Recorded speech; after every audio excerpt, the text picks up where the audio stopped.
ঘটনাটা গতকাল রাত্রিরে হুম। মন্দিরের চাবি ভেঙেছে। আমাদের ৫টা দেওয়া ছিল চাবি। হুম। সেগুলো ভেঙেছে। আমাদের বাড়ি একটু দূরে আর আমাদের হুম। মন্দিরটা এখানে। আর এখানে এই সব পাড়ার লোকই মন্দিরটা দেখাশোনা করে, এরাই পাটঝাট সবই করে। হুম। আর কিছুদিন আগে সোনার গয়না আমরা খুলে নিয়ে চলে গেছি। আর এখন আপাতত যেটা ছিল সেটা হচ্ছে প্রণামী বাক্স ছিল। প্রণামী বাক্সটা নিয়ে নিয়েছে, তাই প্রায় মোটামুটি ৬-৭ হাজার টাকার মতো ছিল। হুম। আমাদের পৌষ সংক্রান্তি একটা বিরাট এখানে খাওয়ান দাওয়ান হয়, মায়ের ভোগ হয়, তাতে ওর থেকে কিছুটা খরচা হয় আমাদের। মানে খরচা বহন করি ওর থেকে কিছুটা, বাকিটা যেটা লাগে সেটা আমরা সব দিই। দিয়ে এবারে সেটা ভোগটা চালানো হয় ওইভাবে। আর সেই জন্য সে কি? টাকাটা রাখা ছিল। হুম। আর কালকে হচ্ছে রাত্রিরে রাত্রিরে কখন হয়েছে সেটা জানিনি।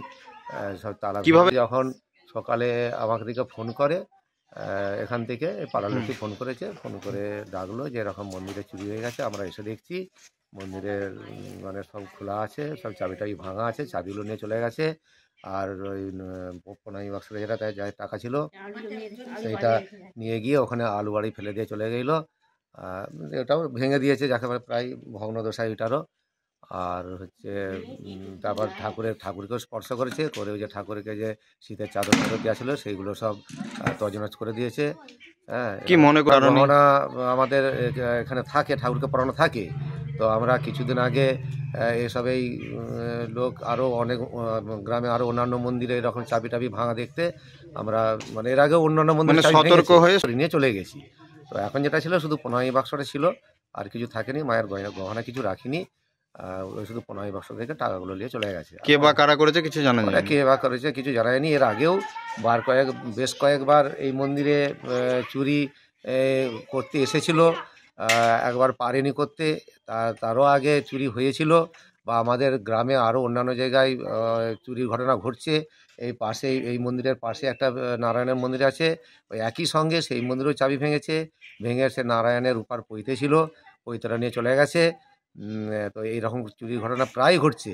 তো আমরা প্রশাসনের কাছে অনুরোধ জানাচ্ছি, যেহেতু এই চুরির ঘটনা প্রায় ঘটছে, তারা যেন এদিকে একটা নজরদারি করেন এবং তারা যেন যথোপযুক্তভাবে ব্যবস্থা করেন। তাহলে আমরা খুবই এতে উপকৃত হব। নাহলে এরকম যদি চুরির ঘটনা প্রায় ঘটতেই থাকে, আমরা আর কত রাত জাগবো, কত আমরা আগলে রাখবো। আপনার নাম? আমার নাম তাপস রায়। আপনি এই মন্দিরের আমার সেবাই। মানে আপনাদেরই মন্দির? আমাদেরই মন্দির। ঘটনাটা হচ্ছে যেটা মানে আমাদের যে মন্দিরে নারায়ণ, এটা মানে নারায়ণ মন্দির, নারায়ণ ঠাকুর থাকে।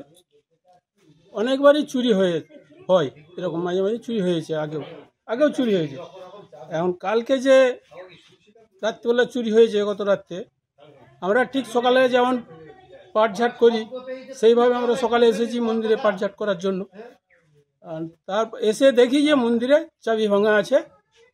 ঘর ঢুকে দেখলাম যে ঠাকুর উনি পড়ে রয়েছে ভিতরে, নারায়ণ যে থাকে নারায়ণ পড়ে রয়েছে। তার নারায়ণের যে একটা মূর্তির মধ্যে আমাদের যে একটা রূপোর যে একটা পৈতে থাকে, সেই পৈতেটাকে খোলা আছে, খুলে নিয়ে চলে গেছে। ঠাকুর একদিকে ফেলে দিয়েছে, দিয়ে খুলে নিয়ে চলে গেছে। আরও যে বাসনপত্র ছিল সেই তার বাসনপত্র কোনো হাত দেয়নি, সেগুলো নেয়নি। মানে শুধু রূপোর পৈতেটাই? হ্যাঁ, রূপোর পৈতেটাই নিয়েছে, অনেকবারই নিয়েছে। এই পৈতেটাই নিয়ে যায় বারে বারে, অনেকবারই নিয়েছে।